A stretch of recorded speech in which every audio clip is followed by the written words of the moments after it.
is Friday, November 22, 2020. Reading 1 John 3. 1 John 3. And where's Daddy?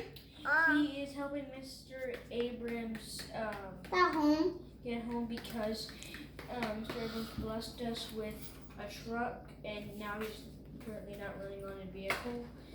Without a vehicle. So, and he blessed us with and with his only vehicle. We have one vehicle. So Daddy is bringing the truck back home. Okay. All right, so he's not here with us right now. They are. Okay, let's go ahead and... They are here. Daddy's not here yet. We'll know when he gets here. He should be here soon. He called and he's on his way. Okay. They are coming. Yes, he is. Divine sonship. Look with wonder at the depths of the Father's marvelous love that he has lavished on us. He has called us and made us his very own beloved children. The reason the world doesn't recognize who we are is that they didn't recognize him. Beloved, we are God's children right now. However, it is not yet apparent what we will become.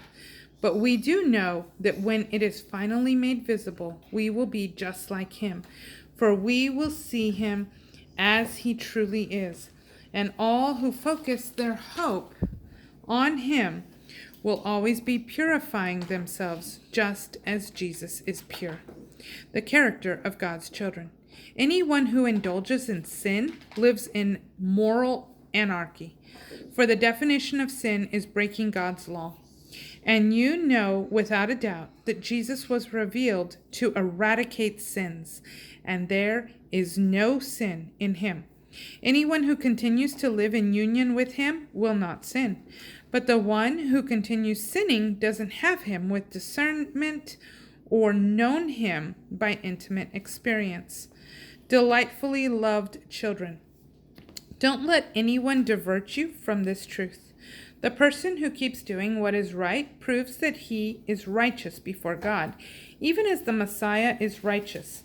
But the one who indulges in a sinful life is of the devil, because the devil has been sinning from the beginning.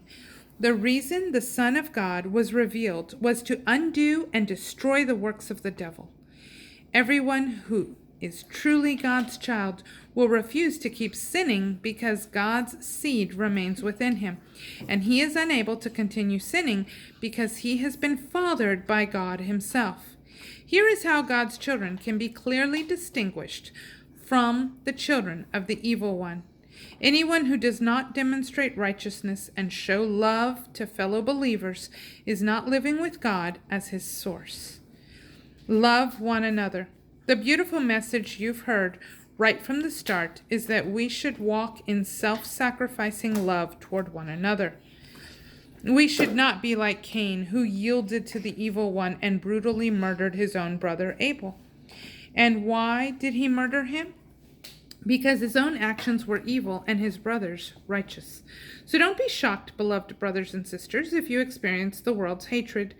Yet we can be assured that we have been translated from spiritual death into spiritual life, because we love the family of believers. A loveless life remains spiritually dead. Everyone who keeps hating a fellow believer is a murderer, and you know that no murderer has eternal life residing in him. This is how we have discovered love's reality. Jesus sacrificed his life for us. Because of this great love, we should be willing to lay down our lives for one another. If anyone sees a fellow believer in need and has the means to help him, yet shows no pity and closes his heart against him, how is it even possible that God's love lives in him? Beloved children, our love can't be an abstract theory we only talk about, but a way of life demonstrated through our loving deeds. We know that the truth lives within us because we demonstrate love in action, which will reassure our hearts in his presence. Whenever our hearts make us feel guilty and remind us of our failures, we know that God is much greater and more merciful than our conscience, and he knows everything there is to know about us. My delightfully loved friends, When our hearts don't condemn us, we have a bold freedom to speak face to face with God. And whatever we ask of him, we receive because we keep his commands. And by our beautiful intentions, we continue to do what brings pleasure to him. So these are the commands. We will continually place our trust in the name of his Son, Jesus Christ. And that we keep loving one another just as he commanded us. For all who obey his commands find their lives joined in union with him, and he lives and flourishes in them. We know and have proof that he constantly lives and flourishes in us by the Spirit that he has given us. And that is chapter 3. Joshua, is he out? No. He fell asleep, and Catherine was climbing on me. That's why I kept shaking. I think I got one. You actually, yes. Mine is 9, and it's everyone who is truly God's child will refuse to keep sinning because God's seed remains within him, and he is unavailable. Wait, where is that one? What? Verse 9. 9. Yes. Keep sin. Everyone who's truly God's child will refuse to keep sinning because God's seed remains within him, and He is unable. Unable to continue sinning because he has been fathered by God himself.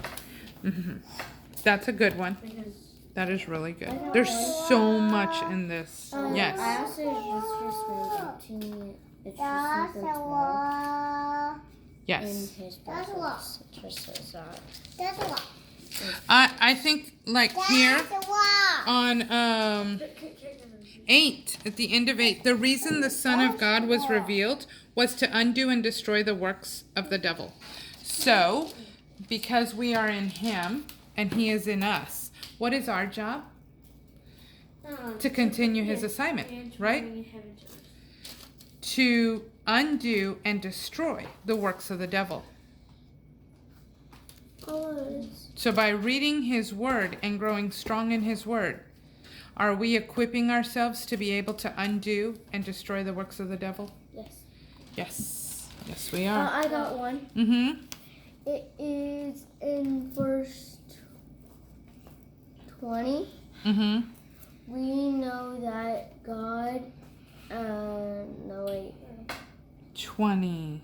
Whenever our hearts make us 23. feel guilty and remind us of our failures, we know that God is much greater and more merciful than our conscience, and he knows everything there is to know about us.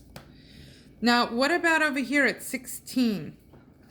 Look at 16. I got 16. Jesus sacrificed his life for us. No, this is how we have discovered love's Reality. reality. Jesus sacrificed his life for us. Because of this great love, we should be willing to lay down our lives for one another. Remember just earlier today after dinner, we were talking about that? Hold on, let me get off of this. We were talking about how it's about,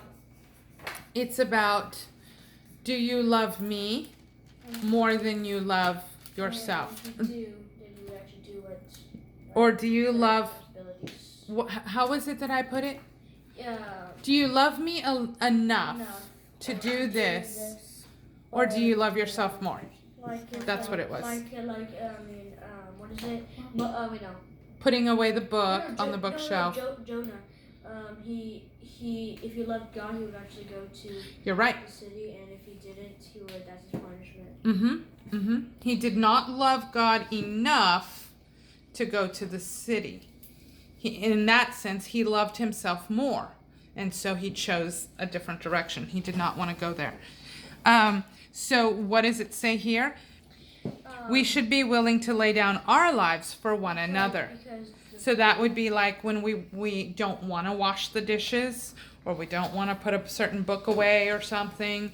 We should be willing to lay down our lives for one another.